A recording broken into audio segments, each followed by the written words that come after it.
श्री शिवाय नमस्तुभ्यम हर हर महादेव। तो जैसा कि आप लोगों को पता है, सावन माह शुरू हो चुका है। तो सावन माह में आप अगर शिवलिंग पर जल चढ़ाते हैं तो इन बातों का खास ध्यान रखें। खासकर महिलाएं और स्त्रियां और कन्याएं यह उपाय जरूर देखें, क्योंकि जल चढ़ाते समय वह यह गलतियां जरूर करते हैं। और जल चढ़ाने का सही नियम भी इस वीडियो में हम आपको बताएंगे, तो वीडियो में पूरा अंत तक बने रहिएगा।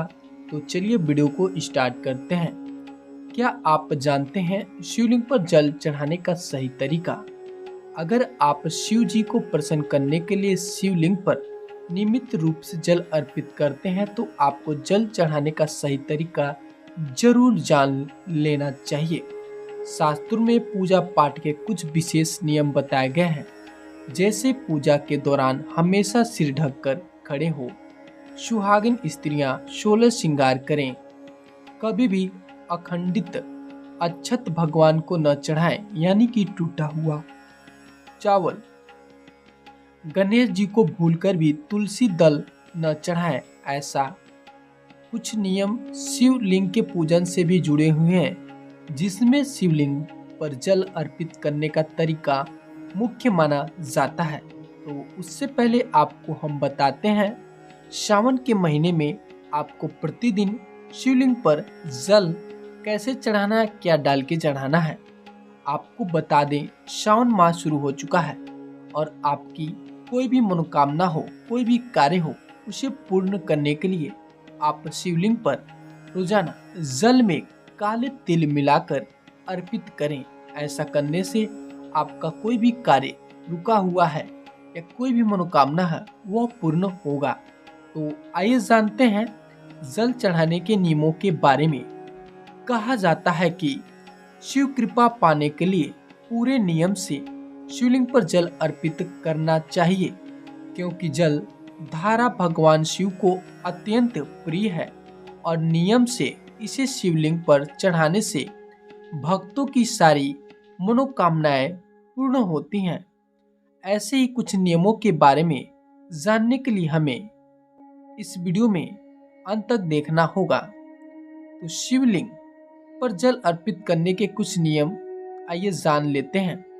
हमेशा जब भी शिवलिंग पर जल चढ़ाएं, आपको ध्यान में रखना चाहिए कि कभी भी पूर्व दिशा की ओर मुंह करके जल न चढ़ाएं। पूर्व दिशा को भगवान शिव का मुख्य प्रवेश द्वार माना जाता है और इस दिशा की ओर मुख करने से शिव के द्वार में अवरोध होता है और वो रुष्ट हो जाते हैं। हमेशा उत्तर दिशा की ओर मुंह करके जल चढ़ाएं, क्योंकि उत्तर दिशा को शिव जी का बायां अंग माना जाता है, जो माता पार्वती को समर्पित है।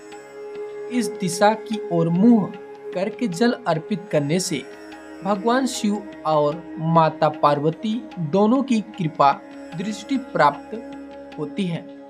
कौन से पात्र से जल अर्पित न करें और कौन से पात्र से जल अर्पित करें।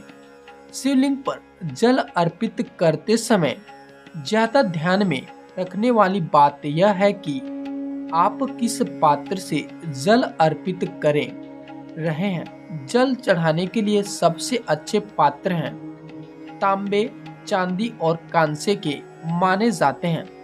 भूल कर भी स्टील के पात्र से शिवलिंग पर जल नहीं चढ़ाना चाहिए। इससे शिव जी रुष्ट हो जाते हैं और आप पर गंभीर तरह से परेशानी में पड़ जाते हैं। तो जल अर्पण के लिए सर्वोत्तम पात्र तांबे का है, इसलिए इसी पात्र से जल चढ़ाना उत्तम। लेकिन भूल कर भी तांबे के पात्र में शिव जी को दूध न चढ़ाएं, क्योंकि तांबे में दूध विष के समान बन जाता है। कभी भी शिवलिंग पर तेजी से जल नहीं चढ़ाना चाहिए। शास्त्रों में भी बताया गया है कि शिव जी को जल धारा अत्यंत प्रिय है, इसलिए जल चढ़ाते समय ध्यान रखें कि जल के पात्र से धार बनाते हुए धीरे से जल अर्पित करें। पतली जल उद्धार शिवलिंग पर चढ़ाने से भगवान शिव की विशेष कृपा दृष्टि प्राप्त होती है। हमेशा शिवलिंग पर जल अर्पित करते समय ध्यान रखें कि बैठ कर ही जल अर्पित करें।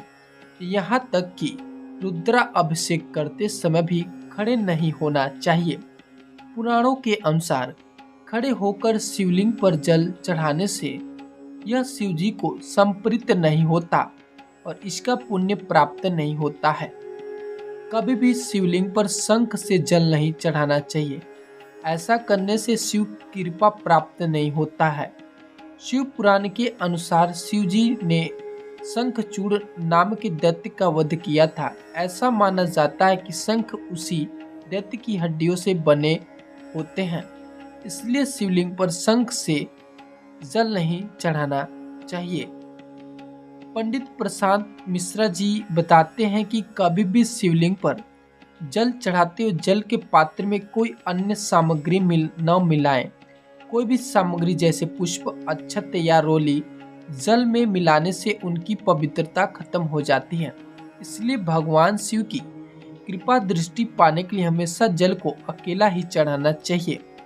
अगर आप भी शिवलिंग पर जल अर्पित करते हैं तो भगवान शिव की कृपा पाने के लिए आपको यह बताए गए नियमों का ध्यान से पालन करना चाहिए। तो वीडियो अगर आपको अच्छा लगा हो तो वीडियो को लाइक करें, हमारे चैनल को सब्सक्राइब करें और कमेंट में हर हर महादेव अवश्य लिखें। तो मिलते हैं आप लोगों से एक और ऐसे ही अच्छे से वीडियो में। तब तक जय हिंद, वंदे मातरम, हर हर महादेव।